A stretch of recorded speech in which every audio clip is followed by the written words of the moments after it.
Bring it back.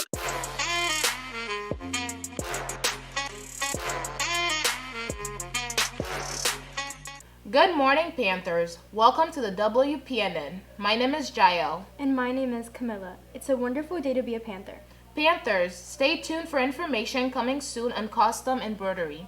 Coach Stango has got his embroidery machine up and running, and you should see some really awesome heritage costume clothing around campus. That's great. Did you know we can ask him to put our name or sport on any of our heritage items? Or actually on anything like a hat or a backpack? In other sports news, baseball arm conditioning has already started.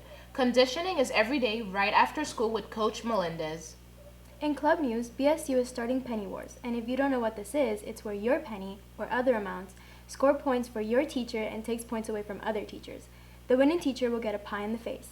This penny war will start next Monday the 22nd and end that Friday the 26th. So start getting your coins gathered up. The participating teachers are Mr. Link, Coach Benson, Mr. McGee, Mrs. Sharp, Coach Polomise, and Mrs. Van Bibber.